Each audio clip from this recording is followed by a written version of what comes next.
네, 서동수의 글로벌 마켓 리더 메리츠 정보증권 서동수 대리와 얘기를 나눠보도록 하겠습니다. 안녕하십니까? 네, 안녕하세요. 네, 자 오늘 서동수 대리와 어떤 내용들 우리가 얘기를 이어갈지 먼저 이슈부터 확인을 해보도록 하겠습니다. 자, 오늘의 이슈는 중국 증시 반등의 시작이라는 주제를 가지고 얘기를 좀 나눠보도록 하겠습니다. 자, 어제 4.3% 그리고 그저께죠. 그저께 4.3%, 어제 1.8%, 이틀 합쳐서 6.1% 정도 올랐고요. 3,500선을 돌파를 했습니다. 어느 정도는 이제 뭐 바닥을 치고 올라오지 않았냐 이런 생각이 들어요. 예, 맞습니다. 최근 들어서 이제 중국 증시에 대한 관심도가 사실 좀 늘어났던 것도 사실이고요. 네. 신규 계좌 수 자체도 조금 늘어나는 모습들도 보여줬었고, 기존의 시장을 망가뜨렸던 주 원인 중에 하나인 이제 신용융자 물량 자체도 10월 말일부로 이제 해소가 많이 됐기 때문에 네. 이러한 부분에 주목을 하고 있는 발빠른 헤지펀드들이라든가 국내에 좀 해안을 가진 투자자들은 중국 증시에 대한 포션을 조금씩 꾸준히 늘려놓고 있었거든요. 네. 그래서 뭐 이제 성강통을 한 해 만에 뭐 이런 이슈가 있으면서 증시가 뭐 깜짝 반응을 한 것처럼 보일지는 모르겠습니다만, 최근에 차트를 한번 보시면서 한 3개월 가까이 한 75일 정도 이렇게 계속 이렇게 조정을 받고 기간 조정을 받았다라는 얘기죠. 그래서 이 바닥을 다지고 주요 이동평균선을 지금 돌파를 하면서 뭐 하나 정도 더 얘기를 드린다면 SDR 편입이 뭐 금방 될 것처럼 하던 것들이 뭐 이달 말로 물 건너갔네 맞네 하겠지만 어쨌든 세계에서 두 번째로 큰 경제 규모를 가지는 국가가 기축통화의 대열로 들어선다라는 측면은 상당히 뭐 긍정적인 뉴스가 아닐 수가 없다라고 보시면 될 것 같습니다. 네. 이 같은 아주 완만한 반등을 중국 정부가 상당히 꿈꿔왔었거든요. 네. 정말 조용히 올라오는 것 같습니다. 거의 뭐 지난 6월 고점 대비로는 40%가량 밀렸다가 지금은 거의 뭐 2달여 만에 조금씩 올라서는 모습인데, 말씀하셨지만 선강통도 있고 또 위안화의 어떤 기축통화 통화바스켓의 편입에 대한 기대감도 있고, 이런 부분들 호재성 재료가 어느 정도까지 또 지속이 될까에 대한 우려감은 여전히 또 남아있거든요. 외신 쪽에서 반응 좀 먼저 살펴주시죠. 일단 뭐 블룸버그에 따르면 중국 증시가 이제 강세장으로 불마켓으로 지금 전환한 걸 수도 있다. 네. 20% 정도의 추가 상승이 가능할 것이다 라면서 이제 체크 포인트에 대해서 몇 가지를 말씀을 드리고 있는데요. 뭐 몇 가지 매트릭스만 좀 보시면서 제가 좀 설명을 드리겠습니다. 첫 번째로는 신용융자 관련된 부분입니다. 네. 2.2조 위안 정도까지 이제 피크로 이렇게 올라섰던 신용융자 자체가 절반 이상으로 제거가 되고, 이게 1조 위안 밑으로 이렇게 내리 꺼졌다가 최근 들어서 다시 좀 돈을 빌려서 주식을 사는 이러한 매매들이 조금씩 늘어나고 있다. 신용융자가 늘어난다는 측면, 기업이 융자를 쓰는 거는요 레버리지 효과를 일으키기 위해서고요. 레버리지 효과를 일으킨다는 측면은 내가 충분히 그 수요가 있어서 거기에다 공급을 하겠다라는 얘기입니다. 증시 측면에서 빗대어서 얘기하면 증시는 좀 긍정적으로 보는 투자자들이 상당히 많아지고 있다라고 좀 해석을 해도 좋을 것 같습니다. 그리고 이제 두 번째로 따지면 거래량 자체도 상당히 최근 들어서 많이 좀 부진을 했었다가 좀 최근 들어서 굉장히 좀 많이 늘어나는 모습들을 좀 보이고 있다라고 이렇게 말씀을 드리면 될 것 같은데요. 어쨌든 거래량이 늘면서 반등을 오른다는 거, 이때 주식을 편입하지 않으면 다 오르고 나서 편입을 할까 말까 고민하게 되면 어중간한 시기가 될 수도 있고요. 네. 이 가운데서 또 지금 중국은 어떤 식으로 지금 성장을 하고 있느냐, 이런 것들은 중국의 2차 제조업 밸류 체인에 엮여있는 아시아 이머징 국가들이라든가 그 남미 그 기업들을 한번 이런 것들을 참고를 해야 돼요. 지금 중국은 이 세 번째 표를 보시면 테크주들, IT주들, 제가 말씀드렸지만 바이두, 알리바바, 텐센트 저희 세계 최고의 IT 기업으로 우뚝 섰다라고 말씀을 드렸는데, 중국은 이미 IT 기업으로 돌아가고 있는 그런 나라다. 제조업보다는 서비스업으로 돌아가고 있다라는 측면. 파이낸셜이 세 번째. 어쨌든 뭐 헬스케어라든가 뭐 어쨌든 신경제를 구축을 하고 있는 이런 섹터를 중심으로 해서 상승률 자체도 크고 앞으로도 업사이드가 상당히 클 것이다.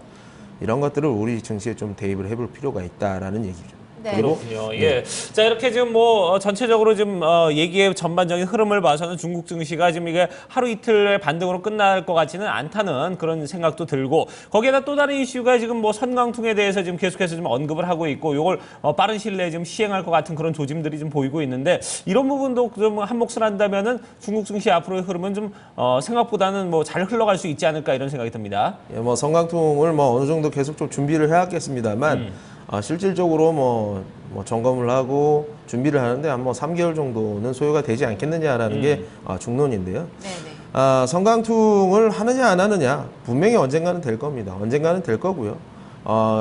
인민폐, 위안화 자체가 국제화가 되고 뭐 기축통화가 되고 이런 증시 자체도 전 세계 그 투자자들이 홍콩 증시를 통해서 심천, 상해 이런 중국 본토 주식들을 살 수 있는 기회가 열린다는 것 측면, 금융시장 개방과 함께 신뢰성과 투명성이 높아지는 그렇게 되면서 결국에는 증시 상승과 그리고 인민들의 부를 늘리면서 소비까지 늘어나는 이러한 이제 중국이 그리고 있는 이런 그림들이 점점 가까워지고 있다라고 보시면 될 것 같고요. 네. 어쨌든 중장기적으로는 중국 증시 사실 뭐 이틀간의 양일 동안 뭐 그 지수가 이 정도 오르면요, 뭐 종목들은 뭐 상한가 나오는 종목들이 속출을 하는 경우들이 많은데 뭐 여기에서 뭐 따라잡아가지고 얼마나 먹을 수 있겠느냐 이렇게 볼 수도 있습니다. 하지만 중장기적으로 봤을 때 충분히 접근이 가능하다. 그 지수형 ETF 지난해 딱 이맘때쯤 저희가 처음 시작을 했을 때 뭐 타이거 그때는 타이거 합성 차이나 A 레버리지였는데 그게 이름을 바꿔서 타이거 차이나 A 레버리지라는 네. 이름으로 바뀌어 있거든요. 그게 이제 한 17,000원, 18,000원 선에서 시작을 했었고요. 네.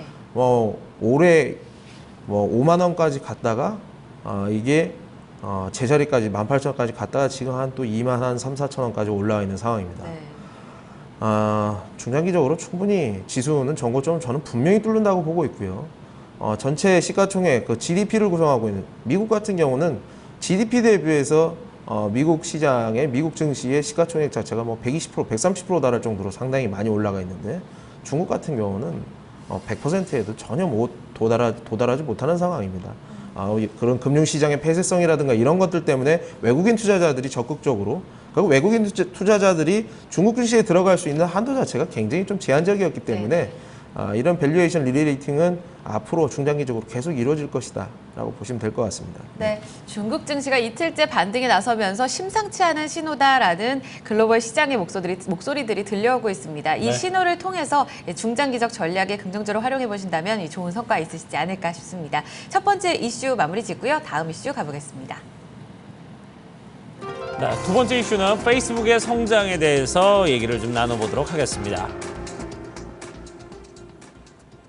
네, 뭐 계속해서 지금 페이스북의 어떤 성장세는 진짜 폭발적입니다. 이러다 보니까 지금 벌써 S&P 500대 기업 중에 6번째까지 올라가는 이런 지금 위험을 보여주고 있어요. 맞습니다.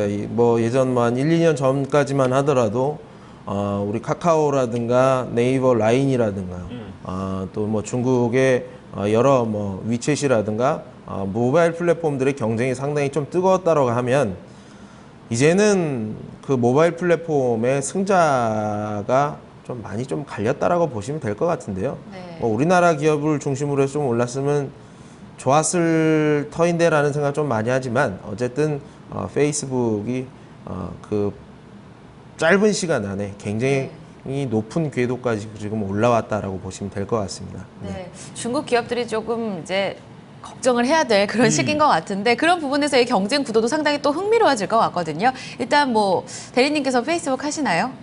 예. 하고 계신가요? 저희 하고 친구가 아니어서 몰랐어요. 그렇죠? 그렇게 친한 사이는 아니기 때문에. 저는 여기 이제 인수를 한 인스타그램만 하고 있는데 이번에 인스타그램에서 또 페이스북 안에 있는 매출 어떤 비중이라던가 이게 점점 커지고 있다 이런 성과들도 나오고 있거든요. 실적을 좀 샅샅이 좀 파헤쳐 볼 필요가 있을 것 같아요. 알리바바의 실적을 본다고 하더라도 모바일 부분의 성장이 급진적으로 이루어졌다라는 측면, 페이스북도 인스타그램을 중심으로 해서 모바일 쪽이 상당히 좀 크게 성장을 하고 있다라고 블룸버그에서 얘기를 하고 있습니다. 매출 자체가 41%, 순익 자체가 11%, EPS는 33%가 늘어서 정도로 상당히 좀 실적도 많이 좋아지고 있고요. 뭐 어제 뭐 5% 정도 올랐다고 하는데, 뭐 물론 그때 그 시간 기준이었겠습니다만, 지금 이제 일간 사용자가 10억 명에 달할 정도로 17%나 늘어났다라는 측면, 그리고 네. 이제 월간 사용자는 이제 15억 명 정도, 굉장히 많은 사람들이 지금 네. 사용을 하고 있다라고 보시면 될 것 같습니다. 아까 뭐 중국이 긴장을 해도 되지만 제일 긴장을 해야 되는 것은 우리 한국 업체라고 좀 보여지고요. 좀 많이 밀려 있는 상황입니다. 그렇죠. 그렇지만 이제 우리도 이제 마지막 뭔가를 질주를 좀 하지 않겠습니까? 여기를 따라잡기 위해서. 어쨌든 이제 모바일 플랫폼 중심으로 해서 성장을 하고 있는 이런 글로벌 SNS 업체들, 그리고 특히나 모바일 광고 쪽에서 상당히 좀 성장세가 좋고, 아시아 쪽, 특히나 아시아 태평양 쪽에서 이머징 쪽에서의 성장률이 북미보다는 뭐 탁월하게 있었다라는 측면을 얘기를 하고 있습니다. 네. 네. 자, 이렇게 좀 SNS 업체 전반적인 동향에서 볼 때 단연 좀 앞서 나가고 있는 게 바로 이제 네. 페이스북입니다. 앞으로 그러면은 이제 우리가 여기서 좀 모바일 플랫폼 쪽에 이제 우리도 좀 더 주력을 해서 좀 관심 있게 좀 지켜봐야 될 부분이 있지 않나 하는 생각에 대해서 좀 얘기를 나눠봤어요. 네. 자세한 전략들 좀 알아봐야 될 것 같습니다. 일단 모바일 플랫폼 글로벌 증시 내에서는 어떤 섹터에 대한 관심은 꾸준히 높을 것 같은데 국내 쪽으로 확대를 시켜본다면 조금 갸우뚱할 것 같기도 하거든요. 맞습니다. 그게 이제 결국에는 제가 좀 다른 쪽으로 돈 얘기를 할 수밖에 없게 네. 되거든요. 네. 국내 증시하고 상관관계가 거의 뭐 없다시피 한 부분들이 어떻게 보면 IT 네네. 소프트웨어 측면이다. 뭐 클라우드라든가 아주 작은 주식들이 움직이는 경우들은 있습니다만, 대승적으로 전고점을 계속 돌파를 하고 있는 뭐 IT 소프트웨어 업체들은 지금 거의 없다시피 한 상황입니다. 다음, 그러니까 카카오 같은 경우는 뭐 이제 그 카카오 드라이버라고 해가지고 뭐 이제 대리기사를 뭐 하는 걸 내년기 상반기에 출시를 하는 걸로. 네네. 네. 그러니까 O2O, 그러니까 오프라인과 오프라인을 연결을 시키는 그 진짜 라이프 플랫폼, 모든 생활에 관여를 하겠다라는 네. 뭐 이런 측면, 이제 모든 모바일 플랫폼이 지향하고 있는 바기는 합니다. 그래서 이런 측면으로 연결을 뭐 해도 되고, 뭐 어느 정도는 조금 주목을 해도 되기는 하겠습니다만, 국내 증시가 특히나 코스닥이 지금 이런 뭐 테크 관련된 부분들이 미국과 조금 다르게 흘러갈 만한 어제 굉장히 큰 뉴스가 하나 나왔어요. 사실 뭐 한미약품이 5조 규모의 이제 기술 수출 계약을 했었는데, 한미약품 시가총액이 5조거든요. 네. 근데 이제 5조짜리 기술 계약이 떴다라는 측면. 미국의 바이오테크가 그렇게 지금 약진을 하고 있다라고 표현할 수는 없습니다. 하지만 국내에는 한두 개 업체가 차별적인 부분들, 지금 분명히 시장이 좋고 잘하고 있는 기업들, 해외 IT 업체들, 이런 업체들 지금 좋으면서 뭐 나스닥 같은 경우는 뭐 신고가를 경신할 정도로 계속 지금 나가고 있고, 네. 중국 시장 내에서도 IT 쪽이 상당히 지금 좋다라는 얘기죠. 네. 이게 우리나라 안에서 IT로 대변이 되지 못한다고 한다면, 어제 그 사노피와의 계약, 한미약품, 국내 바이오테크를 다시 좀 봐야 되는 상황입니다.